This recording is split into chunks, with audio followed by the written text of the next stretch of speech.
I haven't had. I want to see it.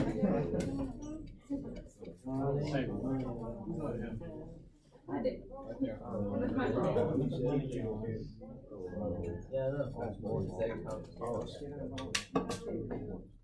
We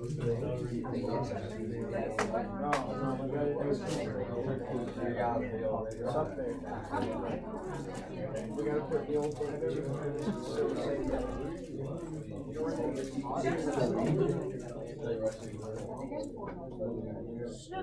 I say it helps. Then I actually go.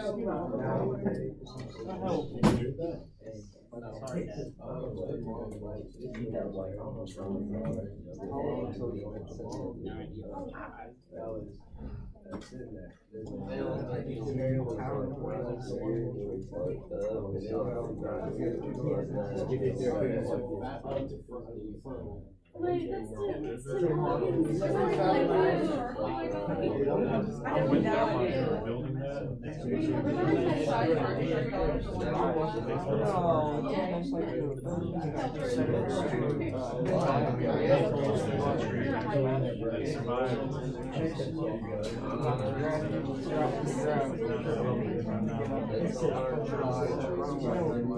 No, well, that was, you know, that's not like, they got struck by lightning. Hey guys, I'm gonna take attendance real quick and then I'm gonna turn it over.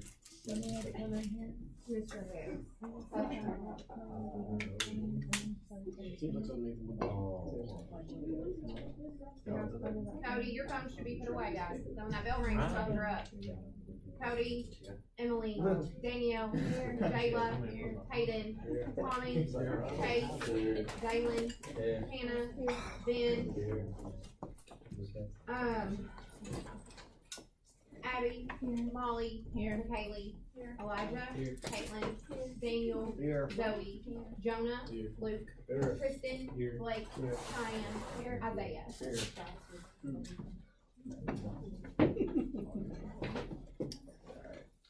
One of y'all turn the dirt off on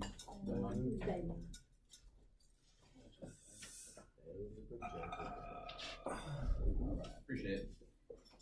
Alright, so Mr. Hicks, actually it's Cody Hicks. I go to school at Lindsey Wilson. I should be student teaching this class next semester, so I didn't come almost there.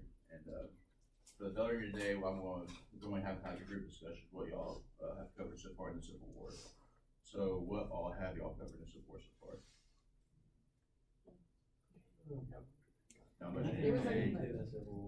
Anybody think about like the Missouri Compromise? Yeah. A little bit? Yeah. So what about it? Alright. It was in Missouri. In Missouri. There was a line. We gotta pick on it. 30 lines? lines? 36, 30 lines. 36, 30. Okay. Almost said the next one. Do y'all know what year it was? 1820? 1820. Okay. Do you know who the author was? The main guy?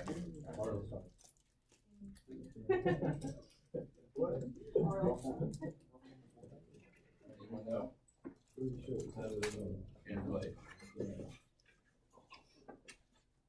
Anything else I know? That's all I kind of covered so far in the Civil War.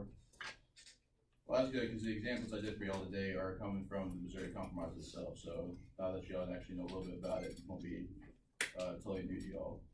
So what we covered today are the rebellions of the Civil War.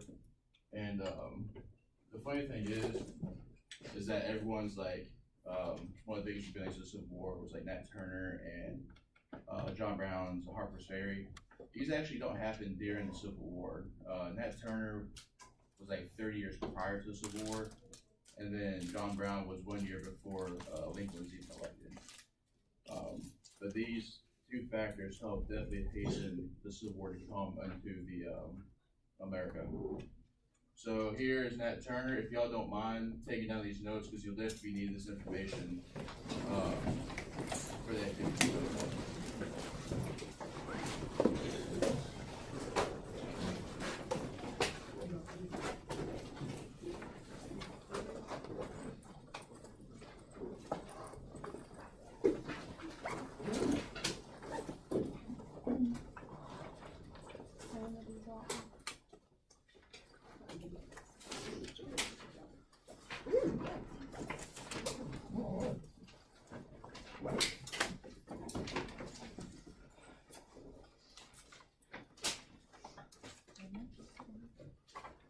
Alright, so first up, we have Nathaniel Nat Turner. He was 1800 to 1831. He was a black American slave who led the only effective sustained slave rebellion in U.S. history. He was a preacher among his people. He was actually one of the very few black people who did receive an education at that time. And he kind of gained the trust of the white community around him. And take with that what you will, it was a trust of at that time still a slave. But even among the white people, he was known to be very educated. He was very smart. He was a preacher among the slaves they worked around. He was believing in signs and hearing divine voices. Turner was convinced by the eclipse of the sun that it happened in 1831 that the time to rise up had come, and he enlisted the help of 4 other slaves in the area. An insurrection was planned and aborted, and then it was rescheduled for August 21st, 1831 in Southampton County, Virginia. Turner and 6 other slaves killed the Travis family, who he was under at the time, managed to secure arms and horses, and enlisted about 75 other slaves in a very disorganized insurrection that resulted in the murder of 51 white people.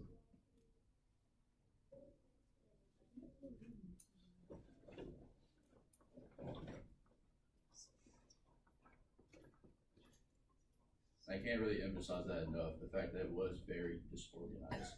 You kind of had like a step 1, step 2, but after that, they're just kind of going to raid and going to rant at that point.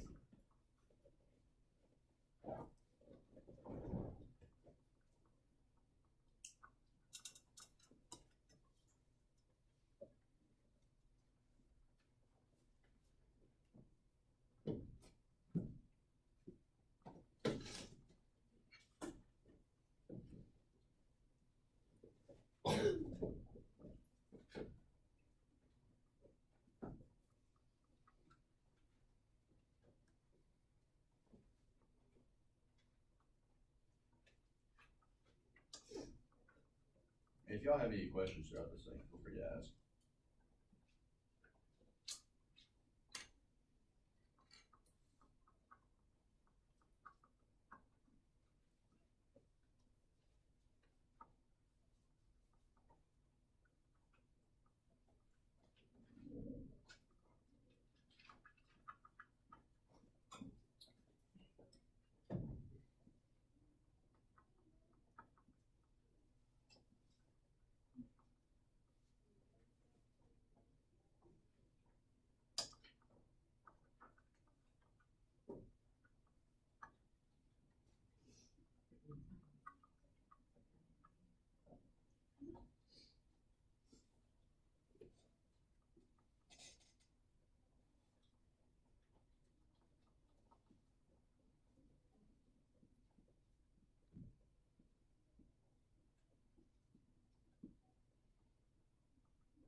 Everyone about got it?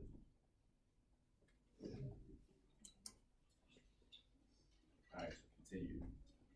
This instant put the fear in the heart of the Southerners. And just a little tip, y'all, if you don't feel like writing the entire thing, you can definitely just highlight the main points. Like, put the fear in the heart of the Southerners, ended organized emancipation, deepen the schism between them two. So if you don't feel like writing down the whole thing, just make sure you get the main points of this one. So that way you're not writing word for word. But it did, the instant put the fear in the heart of the Southerners. It ended the organized emancipation movement in that region. It resulted in even harsher laws against the slaves, and it deepened the schism between slaveholders and free soilers. By spreading terror throughout the white South, his actions stopped a new wave of oppressive legislation prohibiting the education, movement, and assembly of slaves, and it strengthened pro-slavery, anti-abolitionist convictions that persisted in that region until the American Civil War, which was 1861 to 65.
Bless you.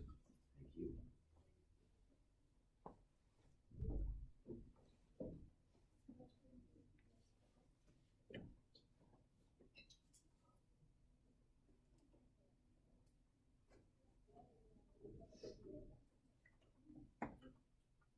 Can anyone tell me why this incident would put the fear of the good Lord into the white Southern slaveholders? Rebellion. But why specifically that the fact that it was the slaves themselves rebelling? Okay. At this point, nothing really feared the Southern white slaveholder at the time more than a freed population of their was slaves, because they really would know what the demographics would then look like, and that this causing the fact that it caused like harsher a reality to them, I guess if it could be even harsher, what due to this was because of their fear.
Everybody got it?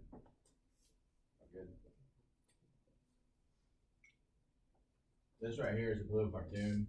It's black and white, so I know it's kind of hard to see. So here, at number 1, you have a mother protecting her children from the slave revolt himself, the black man. Here at number 2, it's, I believe it was Mr. Travis, who was Nat Turner's owner at the time, which is terrible to say, but that's just what it was, the reality. So that's Mr. Travis, Mr. Travis, who was getting killed right there brutally, they might add.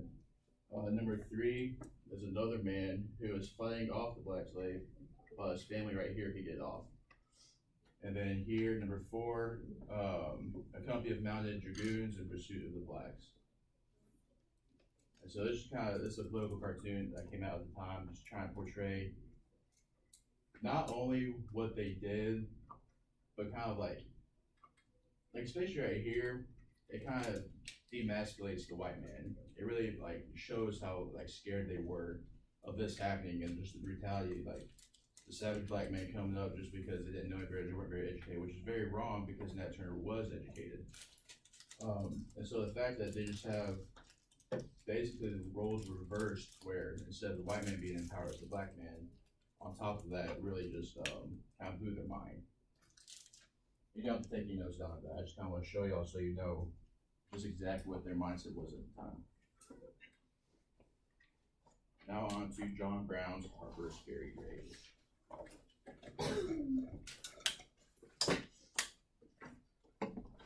John Brown was a radical abolitionist who believed in the violent overthrow of the slavery system. During the Bleeding Kansas conflicts, Brown and his sons led attacks on pro-slavery residents.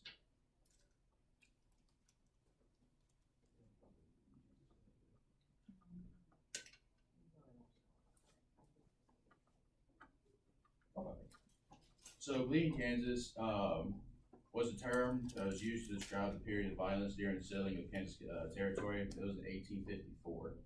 You don't have to write this down or anything, I'm just going to give you context so you know where this guy came from. The Kansas-Nebraska Act overturned the Missouri Compromise, so everything that y'all just went over previously with the Missouri Compromise, just throw it out the window.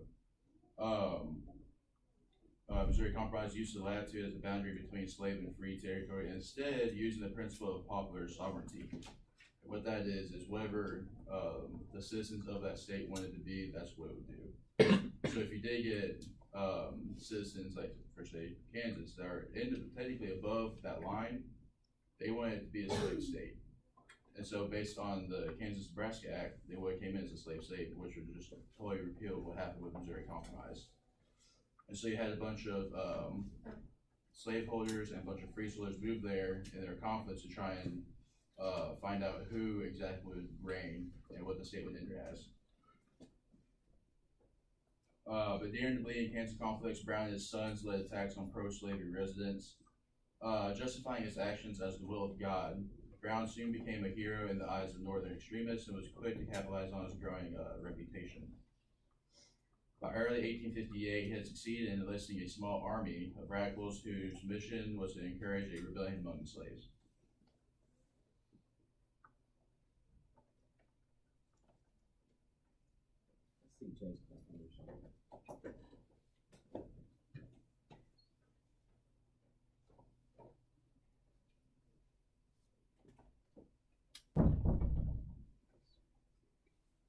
Does anyone have any questions over Bleeding Kansas or anything like that?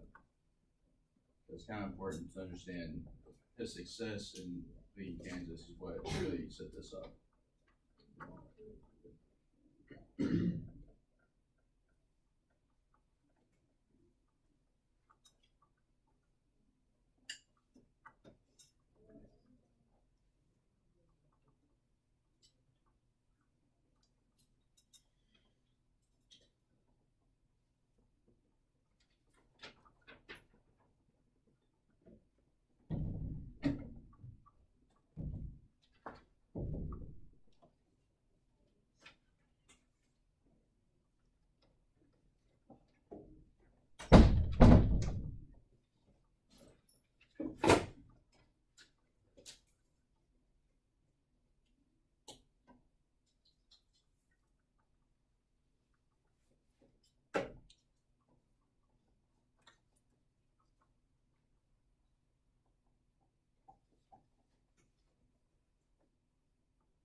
Everyone good?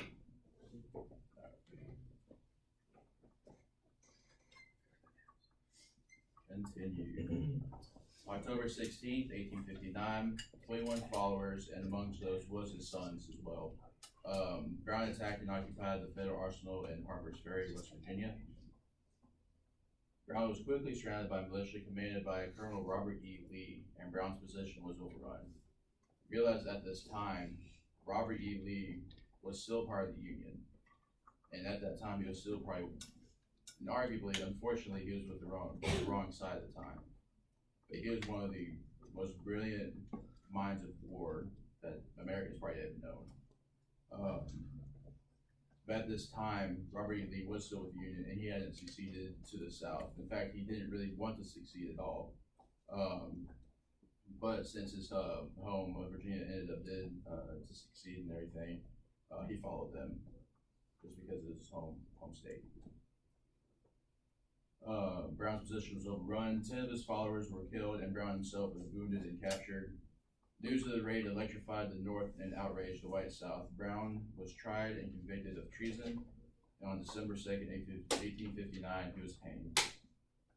In the South, his execution did little to relieve spreading fears of slave uprising and a growing conviction that Northern opponents of slavery would continue to encourage these uprisings.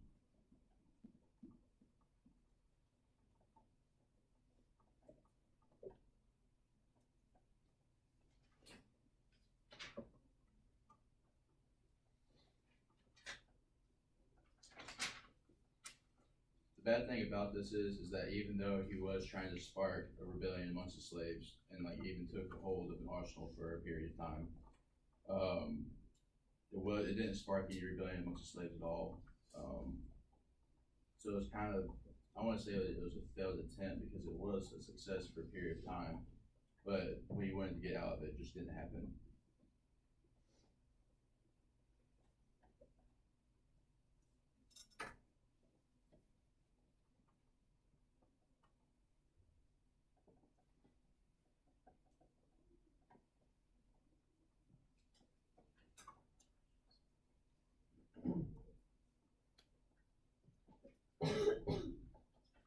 It brings up the question whether Brown was actually a martyr or just a murderer. What do you guys think about that? Y'all know what martyr is? You do? So do you think, there is no right or wrong answer. Just what do you personally think? Do you think he's a martyr, that he did it for the cause, he was justified by God? Or do you think he was just a murderer who was trying to inspire other violence? Probably a little of both, honestly. Not necessarily a murderer, but maybe just an abolitionist who took things maybe just a little bit too far. Okay. And for your cause, It was for the cause. for moral cause. And the thing is, like, the difference between abolitionists and anti-slavery is that anti-slavery people, they were mostly in the North, but there are even some of them that are in the South, like the Appalachian region of Tennessee. They really didn't have a need for slaves or anything because there wasn't much land for them to farm. So they didn't really have a need for it, so they didn't see a purpose. And even though it was mostly in the North, anti-slavery people didn't like it. There was the abolitionists who were more severe. But even amongst the abolitionists, you have to understand that they were still very anti-violence. They didn't want violence whatsoever. They were more just outspoken and try to do it more the political way. So even amongst abolitionists, John Brown was an anomaly because he did take it to the next step to become extreme and resort to violence.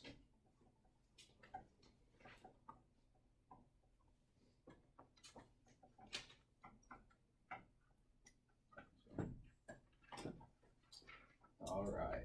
Can everyone see what that says at the bottom right there? It's kind of small. So what do you guys see here? Instead of me just telling you what it says, what do you guys personally see?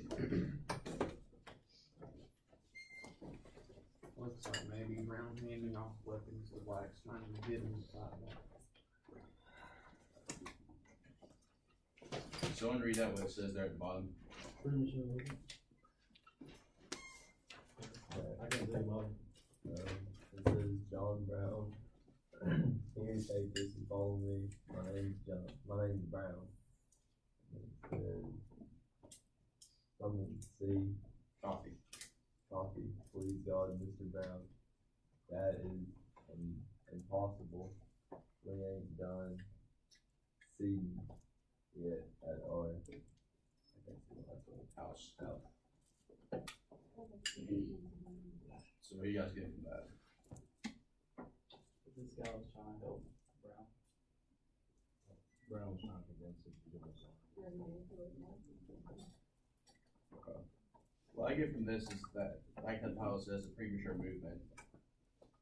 Brown, like you can't, there's no way of knowing if Brown did this during the Civil War, like actual during the Civil War, if it would have had the effect that he wanted it to. So was it premature? Personally, I think it was. He didn't have a lot of backing from other people. Other people like, yeah, you go for it. But as far as other people like supporting him outright, it wasn't very many. Simply because it was so radical, he did resort to violence.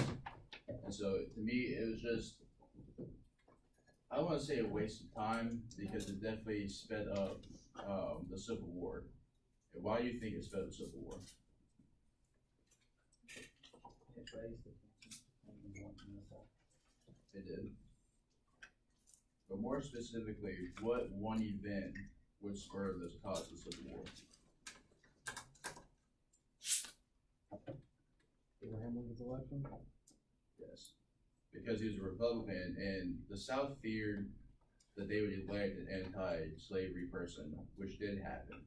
And ultimately that was what caused secession. But with these fears that came from the John Brown's raid, this is what they had to back in their mind that all Northerners, it was so irrational because this wasn't true at all, but all Northerners wanted the slaves to revolt against their slave owners and run them over and just to either escape to the North, kill their slave owners, or just no longer be a part of that whole institution. And so the fact that these people were so scared of this happening, it was really irrational. And then you had the election of the president, who now outnumbered them, both in Congress and everything.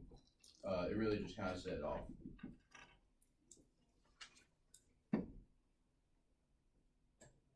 Here's another one. So this one's definitely harder to see at bottom, I believe. Maybe not. Can y'all see that? Is there any bottom? Someone read that for me? One son dead by his side and another dying. He felt the pulse of his dying son with one hand and held his rifle with the other. What do y'all get from this one? Burying the bone. People take that on the other side. Okay. I think this one tries to put him in a much better light than the other ones do. Mm-hmm. You almost see them trying to portray him as the martyr in this one instead of just a murderer. And that's kind of what I got from this, is the fact that he's in the midst of this battle. He is actually checking his son's pulse because he does care for him, but the cause was so significant to him that even though his son may have been died, he's still fighting on. You'll see that with the rifle in his hand. And so to me, in this light, they try to portray him as a martyr that is doing the will of God to try and free these people, even though it's costing his sons. All right, this is our activity, our first activity of the day. What you're going to be doing is writing a written correspondence as if you're the person that you select from the drawing. I'll pass around the drawing in a second. Your choices are going to be Southern slave owner, Northern abolitionist, or slave.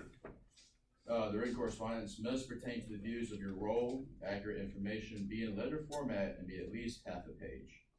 And if you would, take one and pass it around. So uncomfortable.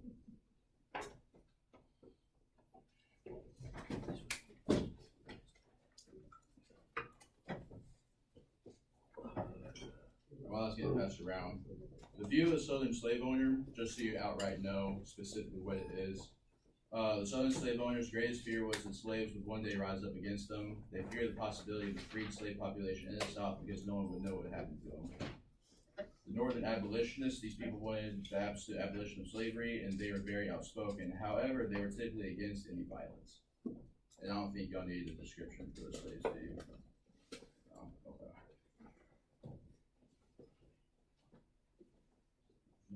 Let's go ahead. There we go. One of the things I want to do as an educator is that I'm never going to ask y'all to do anything that I wouldn't do myself. So what you see here is actually my own written correspondence. Instead of taking one of y'all's roles and everything, I actually did mine over the Missouri Compromise. So if you follow along, can y'all see that very clearly? A little bit? Alright. So if you listen, March 3rd, 1830, Dear Mr. Beauregard, on this day, the Missouri Compromise has been signed into action. This means that Congress passed a bill granting Missouri statehood as a slave state under the condition that slavery was to be forever prohibited and the rest of Louisiana Purchase north of the 36th parallel, which runs approximately along the southern border of Missouri. It also had Maine become a free state. This is simply to keep a balance on free and slave states. Personally, I believe that this is a step up from the Talmadge Amendment, which would admit Missouri essentially as a free state, free slave, that's supposed to be state. I now understand why the northern people must insist that they reach into the pocket of us southern folk trying to restrict our way of life. By all means, the fine people of the South should be able to move westward with our institution which supports our economy. Not all can be as urban and industrialized as the North, and we must do what we can to support ourselves and our southern way of life. I do believe that it is the northern industry workers that are the true slaves because they are fellow white folk working back-breaking hours for next to nothing pay. Whereas our Negroes are sheltered and fed for free for exchange for just labor. So, who are they to criticize us when it is them who do the same thing to our fellow countrymen? Mark my words, Mr. Beauregard. Thank you. Mark my words, Mr. Beauregard, that this is but a bandage for the damage that has already been placed in our hearts. A bandage that will not last until either they accept their way of life or leave the Union to protect our way of life. I hope this letter reaches you, finding yourself in good health, and may you have a good fortune in the upcoming crop season. Cordially yours, Cody Hicks. And that's just modeling what I kind of expect y'all to have with your letter. Did everyone get this paper? Everyone know what their role is? Slave on Any questions about the assignment? What I'm expecting from it? We have to write about a specific event. You have to write about either Nat Turner Rebellion or John Brown's Rebellion, and what your view on that is. And that's why I had you all take the notes so you know specifically what they're thinking at the time. Are there any other questions? Who we write it to, you letter form? Just anyone, just letter format. Like I just made up Mr. Beauregard, I have no clue who that is. What?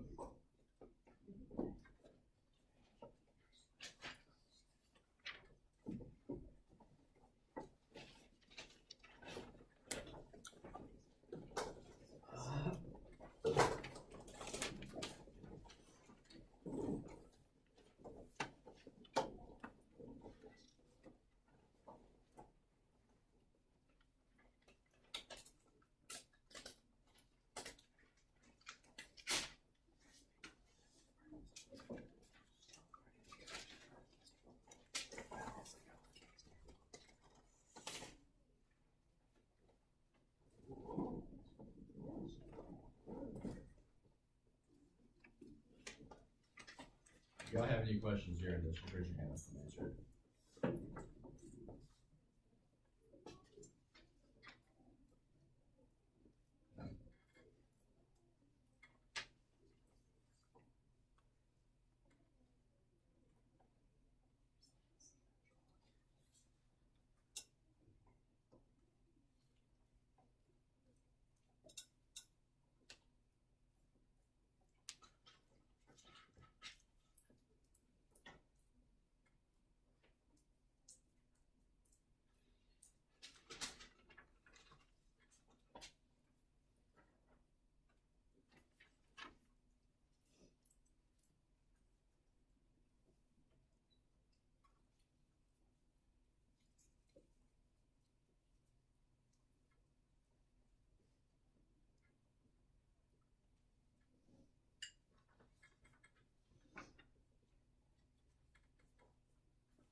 Everyone about done?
Alright, if you're done, if you would, pass it up for me, please.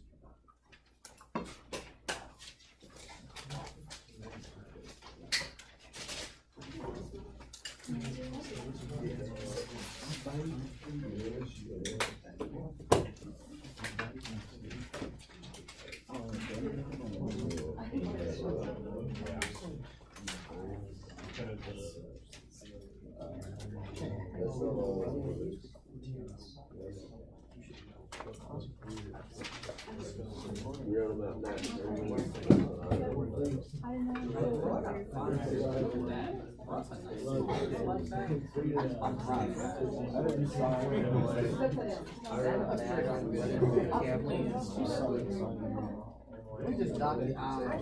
Oh, look at that, that's beautiful.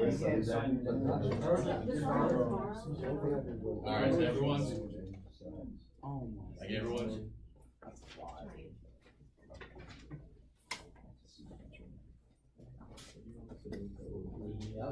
Just try to look through the rest of it. Alright. That's disgusting. Next activity. Remember those political cartoons we're looking at? You're gonna be creating your own. Alright, does everyone know what a political cartoon is? Yes. Do you know what satire is? Yes. Symbolism. Not so much. Kind of. Alright, so with satire, it goes through the use of humor, irony, exaggeration, or ridicule to expose and criticize people's stupidity or vices. And then symbolism is the use of symbols to represent ideas or qualities. That's basically what it said. So for this one, we're making a political cartoon over one of the rebellions. You can pick whichever one you want to do. I'm not going to assign it to you. It must be creative, must have symbolism, be drawn by hand, have a caption, have a title, and have fun with it.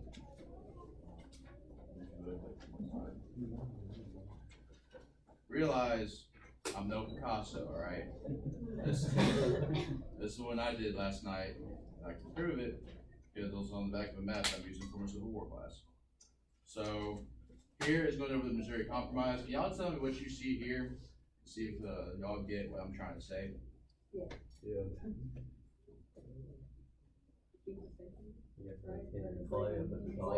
Yeah, not very good at faces either.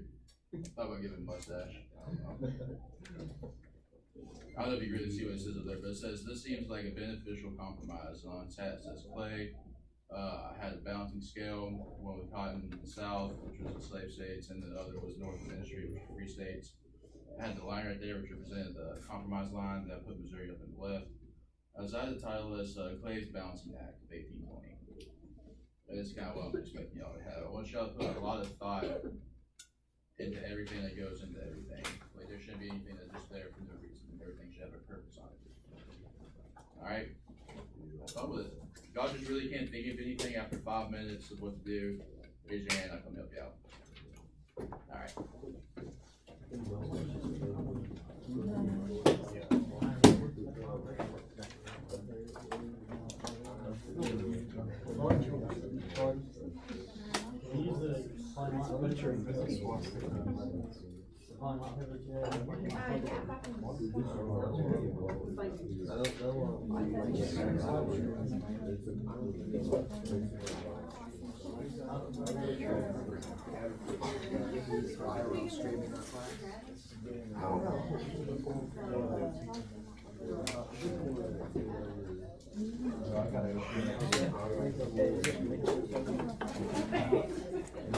Don't worry about it.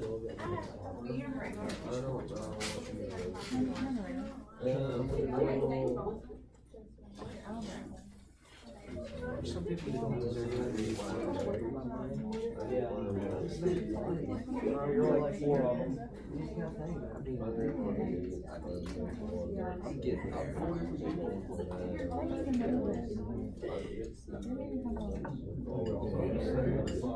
like it's straight, and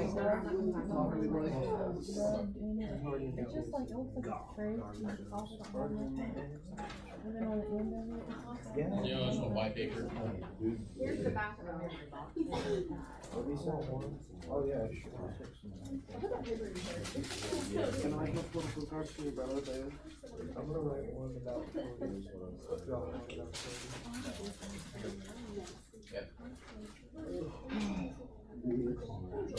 That wasn't close. I didn't even get the air on it. Is that a hack? I didn't even get the air on it. I have a I just like did a straight shot. It looks like a Mac. That's a different than how they cozy and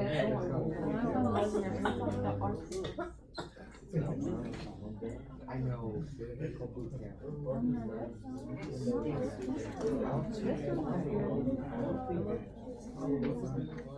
Why would anybody do that? I know a lot of people.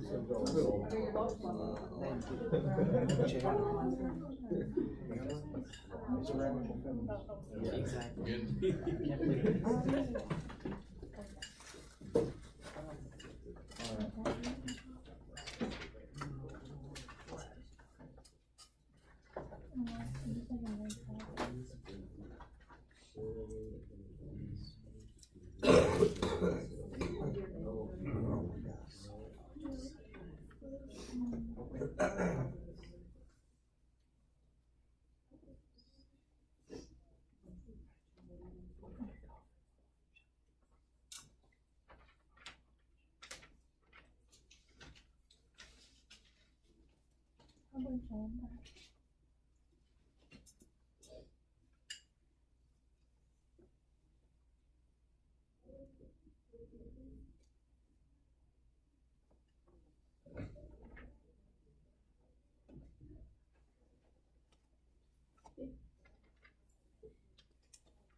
Good.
Sorry,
we're talking about something.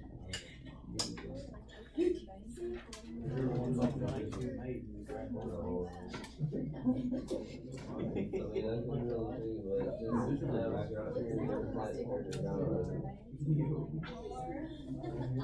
that's all I can get.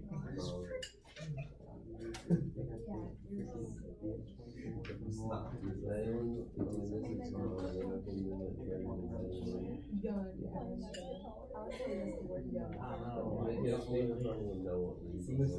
To be fair, I didn't. And then these are actions at the same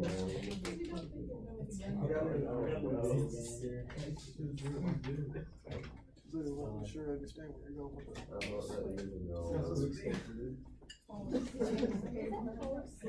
Y'all saw you, man. Oh, now I get it. I'll show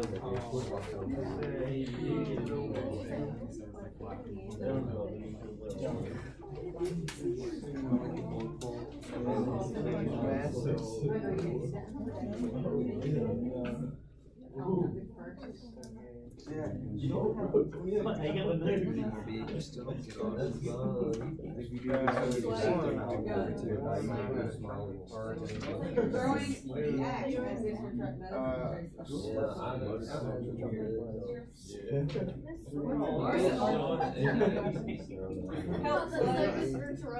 Or I was on.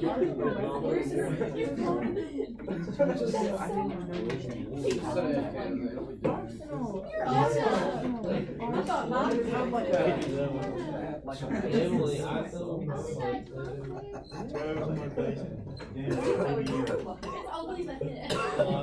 It's always a hit. Rest of their body's like.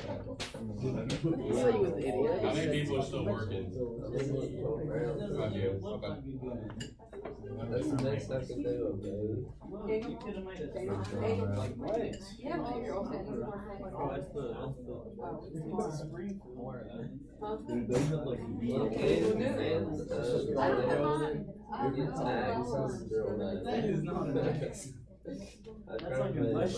I tried to make it look fun.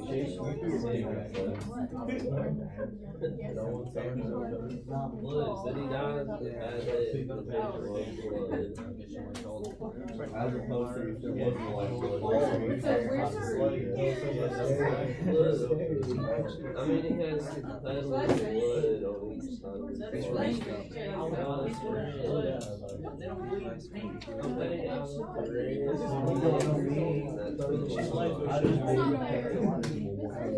his Steal your lunch money.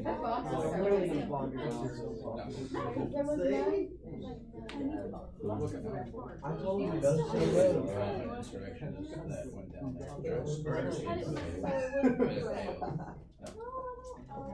Yeah, make them want. Where do I put my stick? How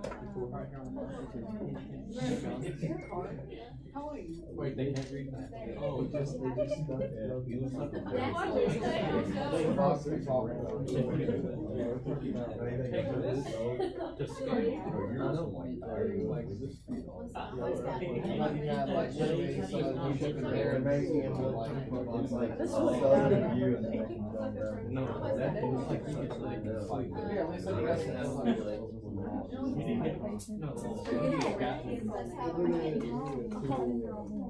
Well, either can you break me or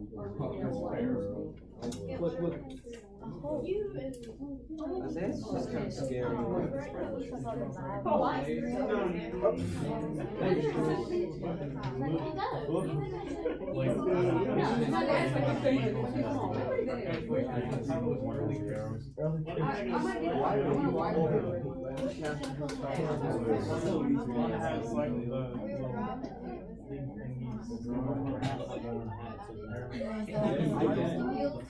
They don't have a quarter. They have steel. it's like a weapon. My dad has that. You have to grab the wheel and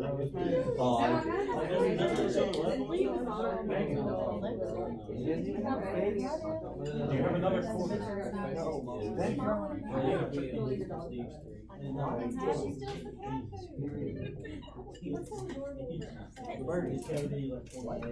Which hand of the eagle has the arrows in it? But we had to take him in the bag and they had to The claw. What do you want to do? Because I'm drawing it. What does it matter? Just draw whatever wherever. What? Is the arrows on the right side? Who cares? It literally matters zero.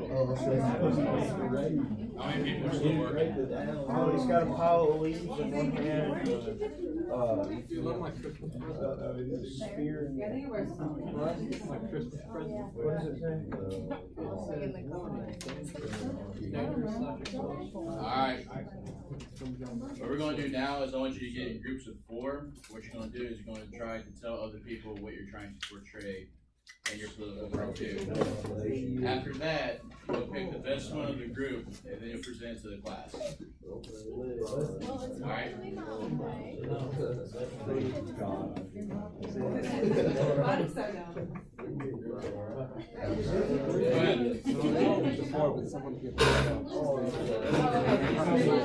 Yes, you.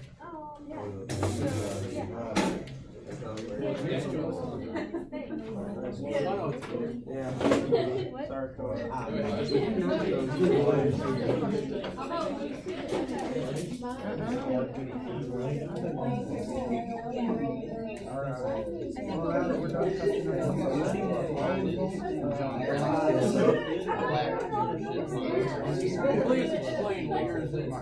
This is brown. Controlling this lane. There we go.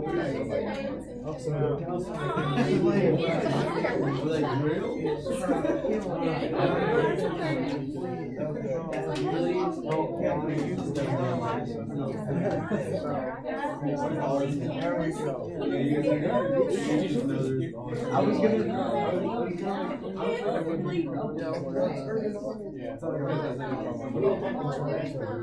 I drew. This is where's your spectators? Let me look at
You're not in the And I know it's good for me. I mean, I don't go for it. I mean, I don't. God, one is the door, one is the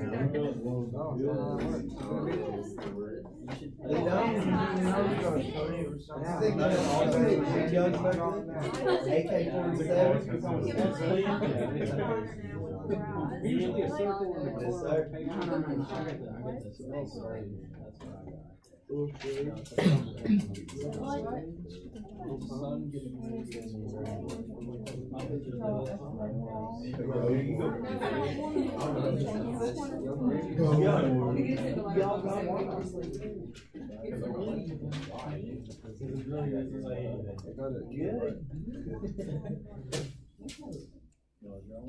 What the color we did. Yes. Does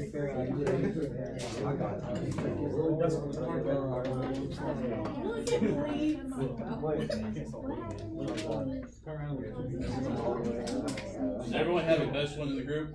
Yeah. Is it a unanimous best one of the group? Yeah. Because everyone agrees it's the best one of the group. You're not even technically part of this group, so. I am part of this. I'll present Isaiah. Alright, so whoever had the best one, I want you to stand up, show it to the class, and then tell what you're trying to portray in your thing, one at a time. We'll start with you. Alright, so we've got John Brown has a little booth over here. There's a line coming up that says Black Line membership starts here. Club fee keeps getting marked down to free. Have a bunch of guns here, free gun with membership, but there's nobody in line. I'll just couldn't get anybody to join. This is Go ahead. a new game, it's called Slaves. So, the MVP here is Nat Turner, he's got 28 kills and 0 deaths. The map is Travis Plantation and the game mode is PDM. So this is John Brown, right there in the auction. We got, Hold on. While he's presenting, what should be talking, right? alright, this is John Brown's right. We got John Brown right here, and he's like surrounded by people. We got his dead son right there, and he's asking the slaves for help. They're out here and they're saying they're scared. So, yeah. Okay, so we have the angry eclipse, and he's looking at Nat Turner, and he says, "Start a rebellion, do it." I'm not gonna say that word. And then he says, "K." So Go ahead. This is John Brown controlling a slave and the slave master, and the slave is like gonna kill the like slave owner. They say please. It's like role reversal. That's about it. Alright, so if you want to put the desk back where they were, pass all your blue cartridges to the front. It's not everybody.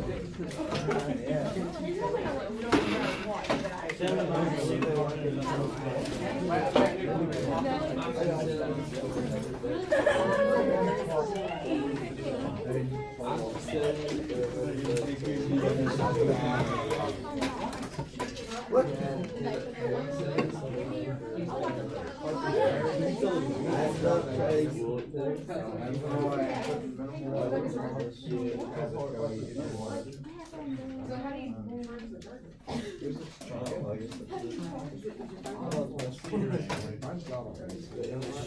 This was like a.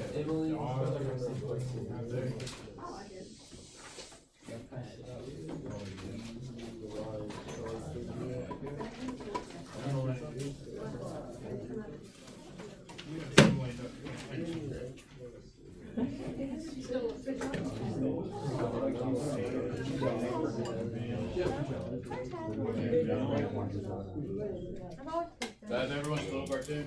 For a while. It says it on the top.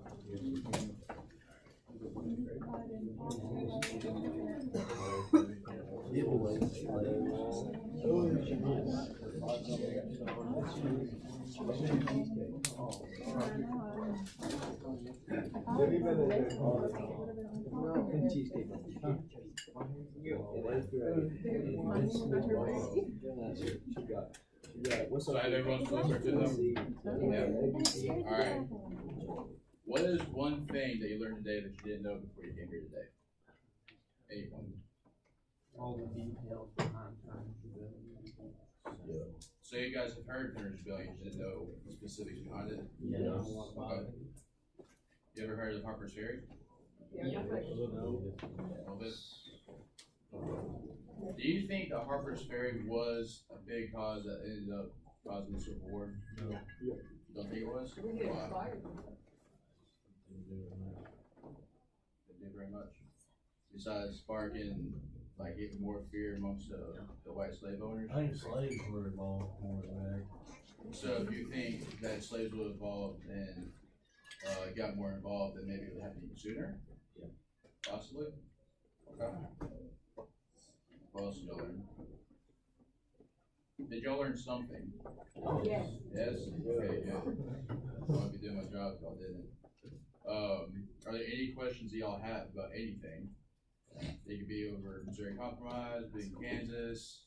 Was Bleeding Kansas a full-scale war or just like little? It was almost a full-scale civil war within Kansas itself. Because everyone was trying, especially the white slave owners, were trying to get that territory west, because you have to realize all they have for their entire economy was just farming, and it was basically built upon the slaves' backs, their economy. Realize though, it's not everyone. This is really talking to, I believe, just like 10% of the South. Most people didn't really have that many slaves or the plantations that you think of. Most of them only had maybe a couple, a handful, maybe 5, and they actually worked alongside with them to get the crops done. Then you have people like in the region of the Appalachians who didn't have that many at all because they didn't farm. They just kind of funded and got what they could gather. And so really, this whole thing is talking to the Southern aristocracy who are kind of empowered. And what you see here a lot, and especially within the Civil War, and especially during the American Revolutionary War, is that they kind of just defer to the people who are empowered, who have the money. You know, like kind of someone's coming up, say, president's coming up to you, you kind of just bow your head to wherever he thinks, you almost go with it. And that's the way of the time. Now, we've had, in current events especially, we've been able to, think more for ourselves because everyone's more educated than they were back then. And I believe that if everyone was more educated, then something different might have happened. What? I have no clue. But maybe not to the severity that it was, And so with Bleeding Kansas, everyone went to Kansas, the free soilers, the slave owners, and they were trying to establish what the state would enter as.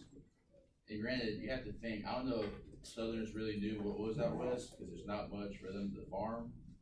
So it's almost them just trying to continue being able to have slaves themselves, in a sense.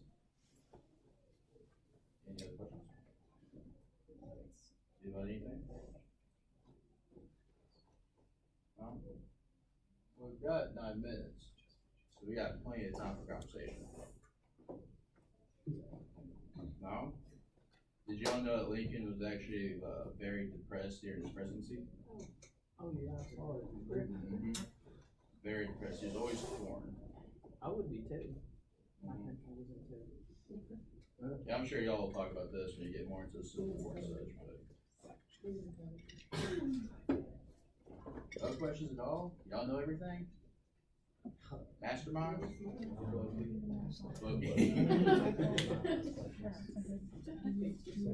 questions at all. Alright, so when was the Missouri Compromise? What year? 1840. What? Is that what I heard?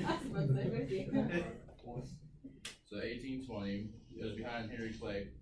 Y'all know, here's a cool fact about the Bleeding Kansas. They call the people in government during that time the age of blundering idiots almost. Because during this time, you had the guy who did propose the Kansas-Nebraska Act. He had good intentions, he just didn't realize what all would ensue, which would become Bleeding Kansas. But Henry Clay died, and that was really the end of statesmanship. Do y'all know what statesmanship is?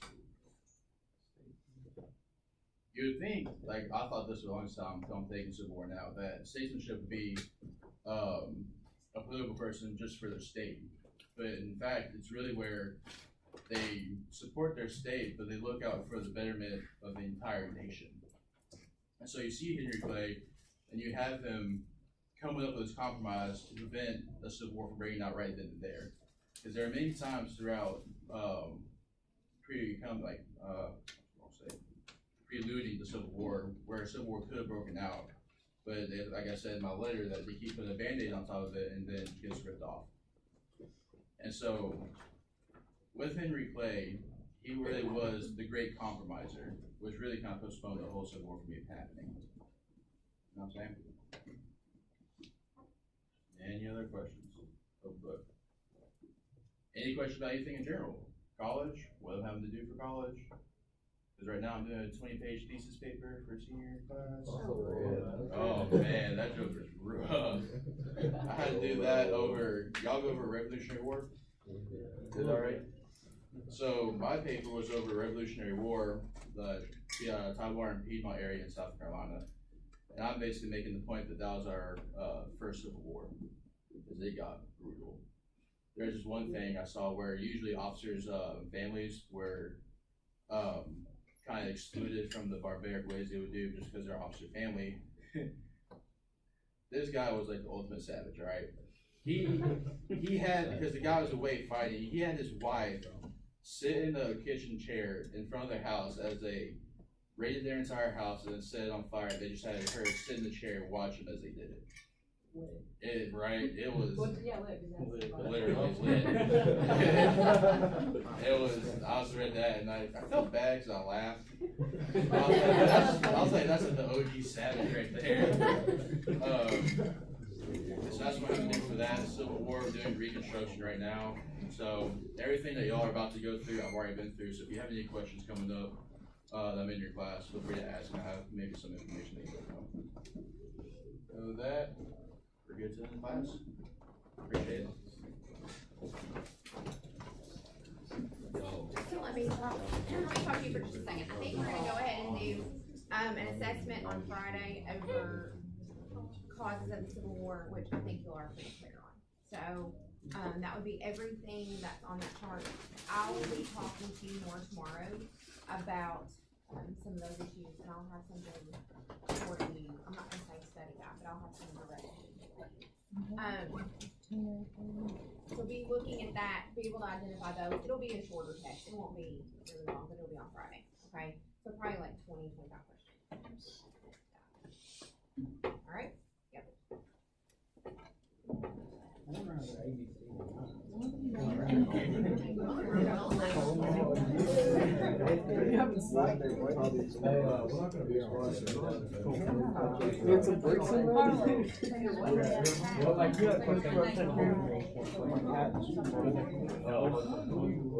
Yeah.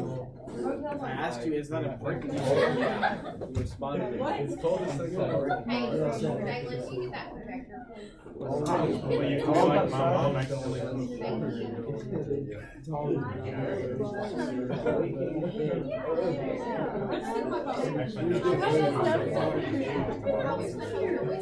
yeah. And I looked in there.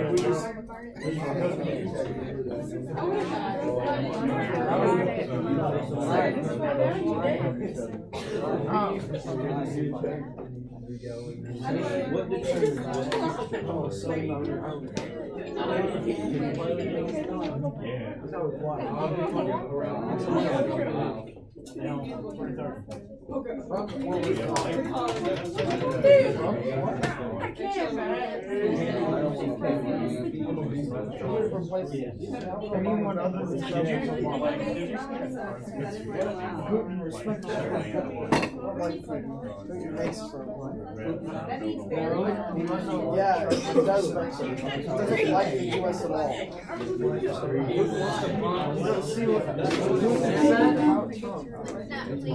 Pardon the interruption, a couple more announcements. First of all, reminder students, the deadline for the 4-H poetry contest is this Friday. If you'd like to submit a poem for the contest, you need to have it in the front office by 8:30 a.m. on Friday. Again, the 4-H poetry contest ends Friday. Entries need to be submitted by 8:30 a.m. that morning. Also, a reminder the seniors at Herb Jones will be here. Listen, in your announcements, you need to listen. During lunch. Reminder that this Friday night is Meet the Lakers night here at Russell County High School Gymnasium.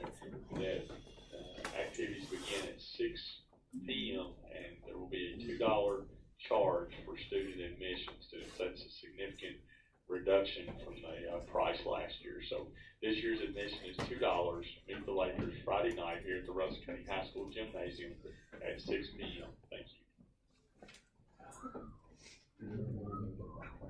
That's wild.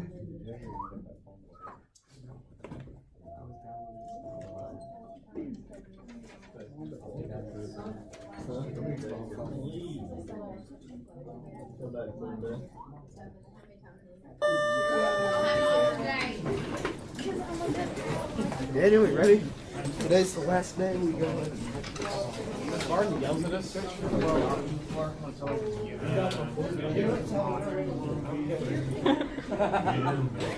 why I sit over here. Your head will be coming back.